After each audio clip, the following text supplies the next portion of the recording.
Hola, profe, habla con Carlos Daniel Sarmiento Díaz. Pertenezco a la Corporación Universitaria Minuto de Dios en el programa de licenciatura en Educación Física, Recreación y Deportes.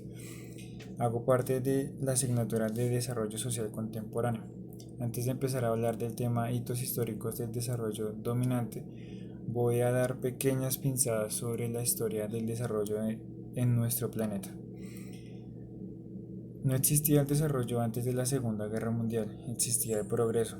Arturo Escobar en los años 80 y 90 hace contribuciones a los estudios críticos del desarrollo. Arturo nos propone que tenemos que ver el desarrollo como una invención asociada a un momento muy particular de la historia de nuestro planeta. El desarrollo surge en los años 40. Es un desarrollo que está ligado a la economía, a la idea de la industria y a la idea de producción. Y eso era lo que diferenciaba de unos países desarrollados a unos países subdesarrollados.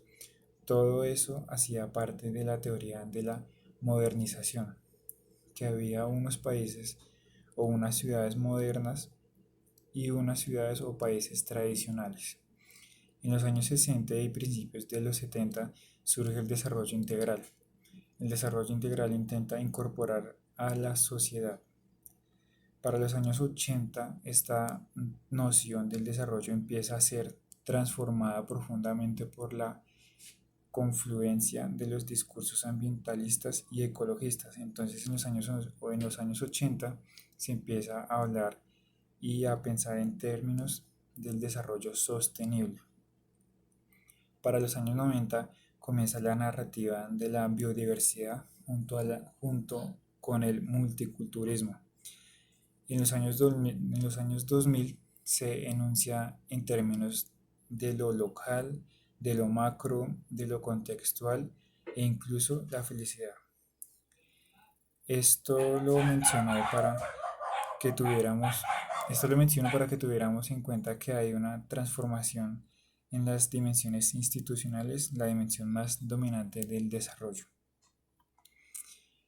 Volviendo al tema de los hitos históricos, el primer hito histórico que voy a mencionar se trata del Tratado de Tordesillas, celebrado en 1533 entre las monarquías de España y Portugal, y encendido mediante una bula de papel.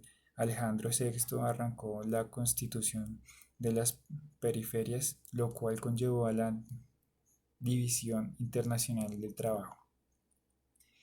Las economías de las periferias se especializaron en las exportaciones de materias primas, las cuales eran baratas por no tener ningún procesamiento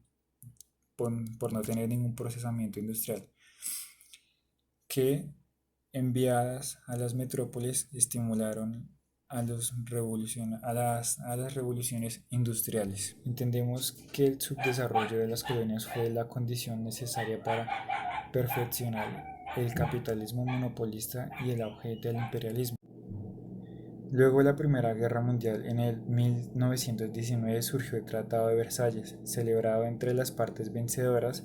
En este pacto se estipuló la repartición de las colonias por el mundo, con el fin de concluir esos territorios al desarrollo hasta que fueran capaces de gobernarse por ellos mismos.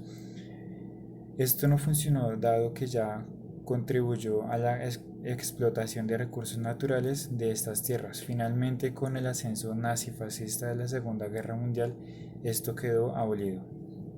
Con la globalización hegemónica, la desigualdad es evidente. Un claro ejemplo de ello fue la División Internacional del Trabajo, la cual no hizo más que abrir la brecha aún más entre las clases sociales, porque según los aportes históricos en los siglos XVIII, XIX y XX, había dado una diferencia notoria entre las riquezas de países periféricos con los países centrales. La diferencia para 1980 fue de 45-1, como también se evidencia en la inversión en la salud y tasa de mortalidad de madres y niños en estos países. Consecuencias significativas del desarrollo en el mundo. En medio de esta búsqueda se han logrado grandes avances, pero también pero también a su vez se ven alteraciones ambientales, agotamiento de los recursos naturales, pobreza extrema que es aprovechada por los grandes monopolios para generar sus riquezas. Esto nos lleva a la superación de las clases sociales y la desigualdad económica. Según la ONU, en el 20% de la población más rica percibe el 83% de los ingresos mundiales, mientras que el 20% de la población más pobre y vulnerable percibe únicamente el 1,4% de los mismos.